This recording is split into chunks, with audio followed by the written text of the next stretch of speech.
Kalau aku mau tanya, siapa sih penemu internet? Kamu bakal jawab siapa? Bukan Elon Musk ya, bukan. Bukan juga Mark Zuckerberg, bukan. Itu yang nemuin Facebook, men. Elon Musk itu yang punya Tesla, bukan mereka. Jeff Bezos, bukan. Terus siapa? Menurut data yang ku cari ya, nggak ada orang tunggal yang nemuin secara spesifik tentang internet, tapi punya peran besar di dunia internet. Dan hari ini aku pengen ngebahas tentang satu nama. Dia hidup dari lingkungan perang dunia. Dia bernama Paul Baran. Dia tuh bukan CEO, dia juga bukan influencer teknologi pada zaman itu, bukan. Dia tuh seseorang yang kerja di perusahaan tapi punya ide cemerlang, dan tanpa dia kita mungkin sekarang nggak bisa loh tuker pesan lewat WhatsApp, terus kita nonton YouTube, bahkan mungkin kita juga nggak bisa main kripto, men. Dan yang lebih nyeseknya, mungkin banyak dari kita nggak tahu nama dia.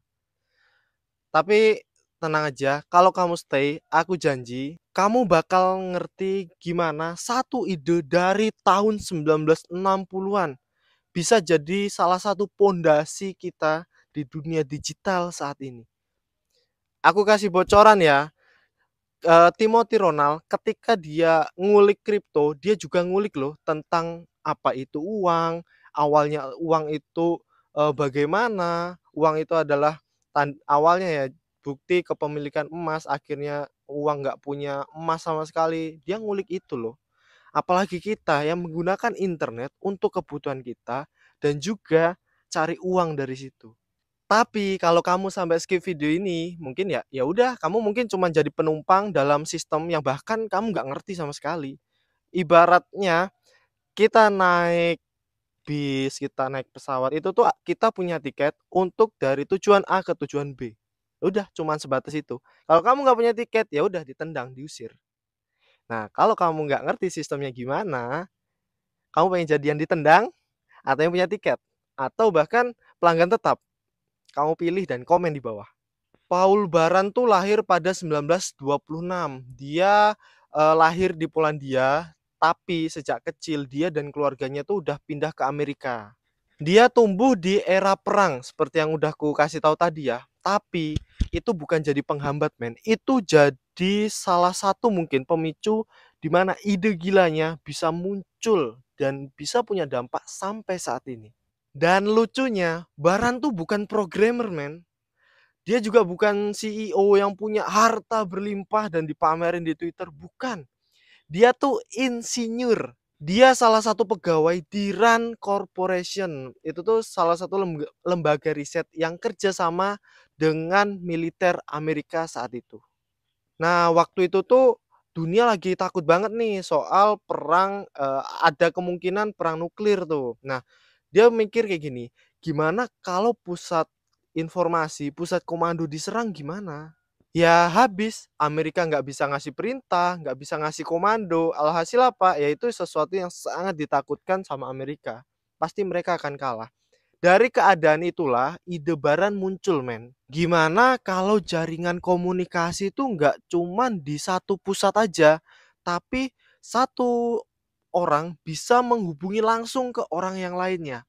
Ibarat gampangnya ya, kalau dulu ketika kita mau telepon itu tuh nggak bisa langsung ke orangnya. Misal aku mau nelpon temenku namanya Torik ya, aku nggak bisa langsung telepon Torik. Aku harus lewat menara pusat dulu. Nah, kalau menara pusat itu diserang, berarti aku nggak bisa dong nelpon Torik. Makanya itu, Baran punya ide untuk bisa aku bisa langsung nelpon Torik tanpa harus nelpon ke menara pusatnya dulu. Nah, itu ide Baran tuh. Ide ini akhirnya melahirkan konsep jaringan terdistribusi yang dimana jadi pondasi internet modern saat ini. Tapi waktu itu dia diremehin, diomong nggak mungkin, ribut, terlalu sulit, nggak bakal ini bisa terjadi. Bahkan sama militer pun dia juga diremehin, men. Tapi apa yang dilakuin Baran, dia nggak nyerah, dia nggak marah-marah sendiri terus ngebuang karyanya, nggak. Dia tetap riset, riset, dan riset. Dan diam-diam ide itu dipakai sama ilmuwan lain. Gimana? Pernah nggak kamu ngalamin kayak gini? Kamu kerja, punya ide, ditolak, terus idemu itu tuh dipakai sama ilmuwan lain, disodorin dan tapi dari situ pelan-pelan jaringan internet yang kita kenal saat ini itu tuh mulai terbentuk, men. Nah, mungkin ini sesuatu yang banyak dilewatin sama orang. Jadi Baran tuh bukan cuman bikin sistem jaringan, tapi dia juga ngelawan sistem pemikiran pada zaman itu. Jadi pada tahun 1960-an, pada saat itu ya, sistem komunikasi itu tuh udah kayak satu kerajaan, satu istana, men. Nah, dari situ Baran mikir gini nih, terus nanti kalau istananya dibom, rakyatnya gimana? Dari situ muncullah jaringan terdistribusi yang artinya semuanya setara. Jadi siapapun punya hak yang sama. Rakyat bisa ngubungin langsung ke rakyatnya tanpa melalui istana. Sistem ini awalnya tuh ya udah aku jelasin tadi, awalnya tuh ditolak mentah-mentah bahkan oleh AT&T. Dia berkomentar bahwa sistem ini tuh ribet, nggak efisien. Tapi siapa sangka ide ini jadi pondasi untuk internet modern saat ini. Padahal udah puluhan tahun yang lalu, men. Setelah internet makin modern, malah sekarang ironisnya ya, internet jadi kayak zaman dulu lagi. Jadi pakai istana terpusat lagi, men. Kayak kita punya Facebook, kita punya Meta ya sekarang ya. Google, TikTok, Amazon, semua cuman beda baju doang, tapi semua dimonopoli sama mereka. Jadi kayak yang dibuat Baran biar kita tuh bisa sebebas mungkin kita kalau bahasa di Bitcoin tuh peer to peer langsung. Tapi setelah bertahun-tahun dikuasai atau dimonopoli oleh perusahaan-perusahaan besar yang bikin semuanya kembali kepada zaman itu, satu pusat komando, sekarang muncullah yang menggunakan ide dari Paul Baran ini. Apakah itu? Itu adalah Web3, Bitcoin, dan blockchain. Data itu nggak boleh dimonopoli, walaupun sistemnya diserang, informasinya harus tetap bisa bertahan. Makanya nggak heran komunitas Web3 sekarang tuh nganggep Paul Baran sebagai visioner. Tapi yang lebih penting dari teknologinya itu tuh cara berpikirnya. Bisa nggak kita bangun dunia digital yang adil, yang aman, dan nggak bisa diputusin cuman sama satu tombol.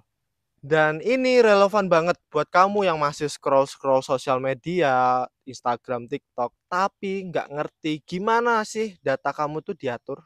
Sekarang waktunya kamu sadar, kita tuh bukan cuma pengguna, men. Kita tuh pemilik data. Dan perjalanan ini dimulai dari pemikiran Baran pada tahun 1960-an. Jauh sebelum kita lahir. Tapi lucunya ya, nama Paul Baran tuh nggak pernah masuk kurikulum pendidikan, terus masuk sosial media kayak Instagram, TikTok. Dan aku coba cari di YouTube ya, men. Yang penemu internet yang muncul bukan Paul Baran, men. Pertanyaannya kok bisa gitu? Ya karena memang sejarah itu tuh memilih pemenang yang banyak suaranya, men. Paul Baran nggak kerja di Google, nggak kerja di Meta, bukan miliarder kaya yang flexing sana sini. Nggak punya startup unicorn. Dia tuh cuman insinyur yang punya pemikiran visioner pada zaman itu. Sama kayak hari ini, kita hidup di era dimana teknologi itu gila-gilaan, men. AI makin pinter, robot bisa gantiin kerjaan kita, dan kita upload data tiap hari tanpa mikir. Tapi siapa yang ngontrol semua itu? Jawabannya ya yang punya server lah, yang punya data lah, yang punya pusatnya lah. Kalau misal WA sekarang siapa yang punya? Meta kan? Ya itulah. Padahal dulu Baran tuh udah ngomong, kalau sistem tergantung sama satu titik doang, tinggal nunggu aja kapan hancurnya. Kamu masih nggak percaya, kamu masih nyangkal. Coba deh, kamu searching aja. Ketika server AWS down, itu banyak, mungkin jutaan servernya ikut mati, men. Situsnya ikut mati. Terus ketika sosial media algoritmanya berubah, apa yang terjadi? Banyak konten itu terhapus. Terus kalau internet mati, rakyatnya gimana? Rakyatnya nggak bisa komunikasi. Kita tuh masih hidup di sistem kerajaan digital, men. Dan pelajaran dari Paul Baran, Teknologi itu tuh harus merdeka, harus adil, dan harus tahan banting. Itu sebabnya makanya kayak Web3, blockchain, DAO itu tuh makin penting ke depannya. Kamu nggak tahu DAO? DAO, searching aja deh. Dan buat kamu yang tahu, komen di bawah. Bahkan sekarang proyek-proyek AI dan robotik keren-keren itu tuh dibangun di atas sistem terdesentralisasi, men. Contohnya kayak Fetch AI, gabungin AI dengan blockchain. Atau kayak Singularity Net, dia ngembangin AI model desentral. Semua itu balik ke filosofinya Paul Baran, di mana teknologi itu tuh nggak dikontrol sama satu kekuatan aja. Dan yang lebih penting, kamu juga punya peran, men. Kamu bukan cuman penonton atau produk. Ingat ya, nggak ada yang gratis di dunia ini. Kalau kamu gunain sesuatu itu gratis, berarti kemungkinan besar entah kamu produknya ada pertanyaan lain. Komen di bawah. Oke, balik lagi aja lah. Karena kalau kamu paham sejarah dan tahu ide di balik teknologinya, kamu bisa punya pilihan, men. Mau jadi produk yang dibangun atau dibentuk oleh sistem, atau jadi visioner untuk perubahan. Ya semuanya kamu nggak usah mikirin dunia lah, kamu nggak usah mikirin negara lah, kamu mikirin dirimu sendiri. Dan setelah aku review ulang, kayaknya aku tahu deh kenapa Timothy Ronald itu tuh nggak langsung gimana cara trading, nggak. Dia mulai dari paling basic. Dia pengen tahu tentang uang, dia pengen tahu sistem dan ide di baliknya. Makanya dari itu dia bisa capai kayak sekarang mungkin. Dia mulai ngerubah mindsetnya dulu nih. Baru ya mungkin mungkin itu salah satu faktor X yang ngebentuk dia jadi seperti saat inilah. Bisa dibilang king of crypto di Indonesia. Sekarang bayangin gini deh, Paul Baran tuh hidup pada tahun 60-an, tapi dia udah ngomongin soal jaringan tidak terpusat. Tapi baru sekarang idenya tuh bisa dieksekusi. Dan kita yang hidup saat ini punya peluang lebih besar untuk mewujudkan itu semua. Kok bisa? Ya karena kita udah punya teknologinya, kita udah didukung sama banyak hal. Kamu nggak perlu jadi ilmuwan untuk bekerja atau paham soal sistem, soal teknologi. Kamu nggak perlu kerja di Google buat ngebangun sistemnya, nggak perlu itu semua. Kamu bukan siapa-siapa pun bisa pelajari itu dari internet. Kayak sekarang udah ada nih Web3, internet tanpa pusat. Terus kayak ada blockchain juga. Kamu bisa transfer dan mengirim data tanpa ada pihak ketiga. Bahkan ada Bitcoin, sistem transaksi yang bisa kamu olah sendiri. Begitupun kripto yang lain, altcoin lah bahasanya, itu semua terinspirasi dari Bitcoin, men. Mumpung sekarang regulasinya belum benar-benar fix, belum sampai dimonopoli sama pihak-pihak besar kayak Donald Trump dan keluarganya, kayak BlackRock, terus dan lain-lainnya lah yang besar-besar itu. Jadi ini masih ada peluang di mana masa transisi ini bisa kamu manfaatin untuk keuntunganmu sendiri. Dan asal kamu tahu ya, kalau kamu mikir ini tuh cuma tentang teknologi doang, kamu salah. Ini juga tentang ekonomi, men. Karena kalau dulu kamu pengen ngasilin uang, misal kamu jualan ya, kamu perlu buka toko, sewa tempat, dan lain sebagainya lah. Sekarang, kamu cukup dengan punya handphone, internet, paket, dan aplikasi.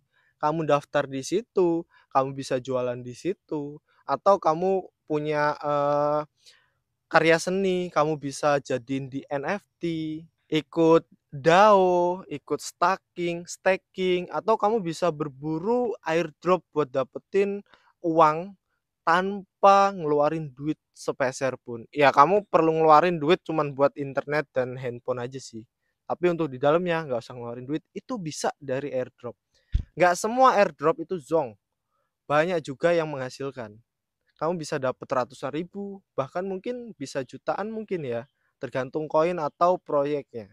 Kalau dulu kamu cuma jadi penonton nih, misal, oh ada orang jualan nih, dia punya toko, kamu cuma bisa nonton karena kamu nggak punya modal. Tapi sekarang kamu bisa jadi pemainnya juga, men. Masalahnya banyak dari kita masih kejebak sama pola pikir lama tuh. Kayak teknologi itu tuh cuman buat orang kaya. Teknologi itu cuman untuk orang atau anak orang kaya, gitu-gitulah. Padahal yang bikin kaya itu tuh bukan teknologinya, tapi cara berpikirnya. Gimana kita caranya untuk memanfaatkan teknologi itu untuk keuntungan kita sendiri. Dan semua itu balik ke pertanyaan gini nih, kamu mau ambil duluan atau kamu nunggu diambil? Makanya di akhir segmen ini aku pengen ngomong bahwa mungkin Paul Baran bisa terlupakan, men. Tapi idenya bisa kamu terusin dan mungkin bisa kamu jadiin uang, jadiin cuan untuk ngebangun, untuk meningkatkan ekonomimu dan juga keluargamu. Jadi sekarang kamu udah tahu nih, internet itu tuh berawal dari ide seseorang, bukan CEO, bukan influencer teknologi, bukan, dari seorang insinyur yang hidup di masa perang pada tahun 1960-an dan sampai saat ini idenya itu punya dampak yang besar banget buat kemajuan dunia, untuk kemajuan komunikasi kita. Dia bernama Paul Baran. Walaupun kamu nggak pernah dengar namanya ya, mungkin tanpa kalau kamu nggak lihat video ini, kamu nggak tahu siapa itu sebenarnya Paul Baran, apalah kamu nggak tahu. Tapi setelah kamu lihat video ini, kamu tahu siapa Paul Baran, kamu bisa ngintip sedikit tentang idenya, tentang isi kepalanya, tentang apa yang dia buat. Tapi ya emang ironis sih, tapi ketika kamu udah nonton video ini, apalagi sampai di detik ini, berarti kamu punya sesuatu lebih daripada yang lain, men. Kamu cukup beruntung kamu nemu video ini sehingga kamu tahu gimana konsep sistem yang dia bangun. Siapa tahu dari ini kamu bisa ngasilin uang. Kamu nggak harus jago coding, kamu nggak harus jadi seorang programmer handal, kamu nggak harus pergi ke kota buat dapet cuan. Kamu cuman perlu sadar bahwa konsep terdesentralisasi kayak Web3 ataupun kripto ini tuh bukan soal investasi doang, men, tapi tentang kemerdekaan digital. Dan itu semua sekarang ada di tangan kamu. Sekarang pertanyaannya nih, kamu cuman mau scrolling dan ikutin arus saja atau kamu pengen jadi visioner nih kayak Paul Baran? Jangan biarin kamu cuman jadi penumpang di kapal besar yang namanya era digital. Kamu harus pegang kendali, kamu harus tahu kemana arah tujuanmu. Nah, kalau kamu ngerasa butuh arah, kamu bingung nih, aku punya target, aku punya tujuan, tapi kayaknya tiap hari yang kulakuin kok sama aja, gitu-gitu aja, kayak nggak ada progres. Berarti kamu perlu alat bantu dan aku udah nyiapin itu di deskripsi. Aku kasih spill dikit ya. Isinya tuh tentang apa yang harus kamu lakuin setiap harinya. Itu semua bisa diedit tergantung targetmu apa. Kamu bangun tidur ngapain, jam ini sampai ini ngapain, itu ada di semua di situ. Kamu tinggal checklist saja harianmu kayak gimana. Nanti di situ ada tuh per bulan progresmu ada berapa persen. Itu ada semua di situ, tinggal kamu edit. Barangnya aku taruh di deskripsi dan kalau kamu nonton sampai sekarang, kamu cukup beruntung dapetin barangnya. Cek aja nanti aku kasih di situ. Dan jangan lupa untuk menghargaiku, kamu cukup tombol subscribe-nya kamu pencet aja. Terus kalau kamu suka sama video ini, tinggal kamu like dan mari kita diskusi di kolom komentar. Apapun itu, akan ku coba balas semampuku, sebisaku. Aku pengen balas biar kita bisa ada diskusi di situ. Siapapun itu, semua tadi pertanyaanku tolong jawab di kolom komentar dan bye-bye. Oh iya, tetap stay waras dan kamu tuh lebih baik dari apa yang sebenarnya kamu pikirin. Bye bye.